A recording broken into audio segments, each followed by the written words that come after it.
now go into detail on the basics of BESMod modeling and quickly show the slides I presented also at the Modelica conference, where I submitted BESMod. To realize modularity, we use three concepts. First, bus connectors, because if you connect two different systems where you don't know yet which information is going to be exchanged between two systems, you kind of need bus connectors. Bus connectors are expandable connectors, so you can dynamically add variables to these connectors if you don't, or if you're not familiar with Modelica yet. But we differ between different types of connectors by using color coding. So the red one is always the measurements from the building. So for example, room temperature, CO2 level, humidity or something that the system has to control. Then the set point part of the building measurement bus is basically the user profile bus, where we specify, okay, which room temperature do we want to achieve, which CO2 concentrations, humidity level, but also are the users present, what are the internal gains, and so forth. Then we have control buses. These are always white, so always for information of control,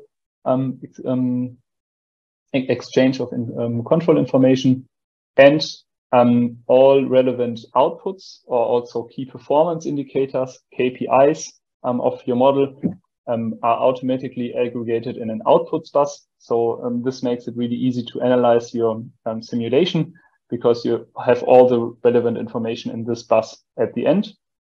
One note on that, this feature does not work yet, for example, in OpenModelica. So you have to kind of set a flag. I want to use BESMod in OpenModelica, and then this outputs bus is not enabled because OpenModelica does not support a bus connector in a bus connector, but maybe they will in the future. And we have two rules. We never predefine variables, contrary to how we do it in the exip. This leads to errors always, because if you predefine them, Dymola is going to assume that sometimes they have a default start value, and that can lead to really nasty behavior. And we never use them in the uppermost system, because then missing inputs are just assumed 0 sometimes. Only in Dymola, not in Modelica, but these are kind of the rules we use. And then we have two other parts. We always use vector-sized ports because we don't know beforehand how many, for example, parallel circuits you are going to simulate with BESMod. So, for example, if I have one example where I actually use a vector size, and have multiple dimensions. And this is for a system with a heat pump and a solar thermal collector. And then I have basically one parallel part for the heat pump and another parallel connection for the solar thermal system. And yeah, if I would have predefined that a generation system always has size 1, this would not be possible. So we always use vector size ports. And this also enables the modeling of different zones if we have a detailed building envelope. And lastly, replaceability is achieved by always constraining a module by a partial module. So each module always has kind of the envelope, the base class, abstract class, which defines what interfaces this module has. And we use the choices all matching option to show all the options you have afterwards. And if you want to contribute to BESMod development, you will need an extra lesson on constraint by, because we kind of use these modifiers to achieve our parameterization. But that is not of importance to you for now. The other part, besides this interface modularity, so to enable the coupling of different domains and component models, we now come to the parameterization before we can actually go and look into the code of BESMod itself. And I want to explain the approach on parameterization with this slide. We always have 4 types of parameters. We have top-down parameters. These top-down parameters are always given by the parent or adjacent system, and they are always final, so you can't change them. Then we have bottom-up parameters, and these parameters are defined by, for example, the top-down parameters and the other system parameters, and these are not final, so you can fine-tune them afterwards. Then we have, I forgot to click the animation, sorry on that. Then we have records for component data. These contain basically the component physics. And we also can use top-down parameters in these to enable an easy parameterization. And last, we have component choices, so basically Booleans to disable single aspects of a system. So for example, do I want to simulate this hydraulic circuit with a bypasser or without one? And as this is fairly abstract, I want to give an example on how these 4 types of parameters interact.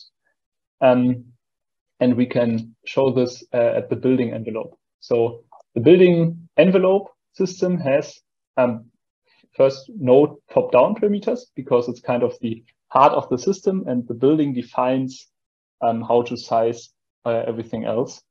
But it has bottom-up parameters. And bottom-up parameters of the building are, for example, nominal room set temperature and the nominal heat flow rate of the building. And these you can calculate using the component physics of the building and also choices. So in the case, most of you may be familiar with teaser, we can just pass this record, which is generated with teaser, and then we can calculate the nominal heat flow rate, and also the room temperature is typically assumed to be 20 degrees. It's a bottom-up parameter, so you can change it to say I want to have 22 degrees or 23 degrees. But these are basically the bottom-up parameters, and they are calculated or given a constant default value. And then you can use these bottom-up parameters as top-down parameters in another system. So if we have a radiator system, we can use the nominal heat flow rate and temperature differences, which then are basically component physics or top-down, bottom-up parameters, to calculate the nominal mass flow rate through the radiator to provide the heating required. And also with information on component physics, we can calculate the nominal pressure losses of the system. And then we can use these bottom-up parameters of the radiator again as top-down parameters in the storage system to automatically size, for example, the mover of the system to provide the mass flow rate. So this is basically how bottom-up and top-down parameters interact. So one system, the bottom-up parameters of one system are the top-down parameters of another system. And by using this concept, we avoid global parameters. Before BESMod was at the stage it is currently on, we used only global variables. This led to a lot of confusion and error. So we came up with this concept, and so far it works, let's say. Lastly, how does a model then look like in BESMod from an icon view in PowerPoint? Well, I mentioned the different domains, so control, hydraulic, building, ventilation, electrical domain. And this is also kind of how a system always looks in BESMod. So you always have the building envelope at the heart or center of the system. And then you have the supervisory control, so the control domain. You have a ventilation subsystem, an electrical subsystem, and a hydraulic subsystem. And you also have a user system and a domestic hot water subsystem. You can disable single subsystems if you don't want to analyze everything. But this is kind of like a simulation always looks like. And before I'm going to go a little bit more into detail on why we chose certain connectors, maybe I will pause and ask if there are any questions on these concepts on modularity. If not, you can also ask them afterwards in the modeling phase where we can actually see the code. Then before we can go into the Modelica part, I will quickly motivate the building envelope and explain how different libraries and BESMod interact a little bit better. So the building envelope only contains really the building physics. They are used to the user profiles, are linked to the user profiles. Sometimes internal gains are modeled as absolute heat flow rates, sometimes as relative values. So depending on which building envelope model you use, you sometimes have to switch the user profiles as well. You can provide heat using thermal connectors. You can exchange air using the moist air connectors, and you also have electrical ports to specify what is the electricity consumption of the building envelope, for example, by refrigerator or wide devices. And for parameterization, as mentioned in the slide before, we use nominal temperature and heat flow values as bottom-up parameters, and also we specify the geometry of the building as bottom-up. This is especially useful, as you will see in the example later on, for example, to automatically size the PV system of a building energy system, because you can then say, okay, my roof area is, I don't know, 50 square meters, and then the PV system already knows the maximal size of PV. And we have already 3 different modules available. We have the thermal zone, the high order model from AXLab, and the mixed air model from the buildings library. And I'm going to integrate the Spawn of Energy Plus integration in the next weeks. And so this is basically just the partial module, the container, which just defines the interfaces. And in these replaceable options, we can specify the building physics following the different approaches in these libraries. And now the last Modelica PowerPoint slide before going into Modelica, I want to quickly motivate on the hydraulic system, because we designed all other systems based on the layout of the hydraulic system.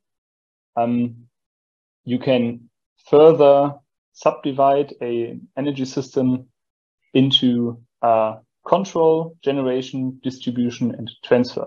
This is a concept laid out in European norm 15316, and also similar setups are given in ASHRAE standards. So this is really a typical separation of energy systems, and we are currently in the phase of modeling all relevant hydraulic combinations in Germany, and we did not come up with or find one hydraulic circuit which would not be possible to kind of separate in these 4 subsystems. For connectors, the hydraulic system has the domestic hot water connection and thermal connectors to the building. And for parameterization, and this will be explained in the example, we use a lot of records and top-down parameters and constant values to automatically design the system according to standards. And yeah, this is was presented at this year's BAUSEM conference. And we have a lot of already available modules in the hydraulic domain, because I'm focused on hydraulics. So we have heat pumps, boilers, storages, controls, radiators, underflow heating, solar thermal. So a lot of things going on there. Ventilation and electrical, as you will see shortly, is not as big yet, but I mean, we have a team at the Institute for Ventilation, so maybe a small ventilation examples will exist in the future as well. And now it's over with PowerPoint, and we can switch finally to Modelica. So are there any questions on the concept?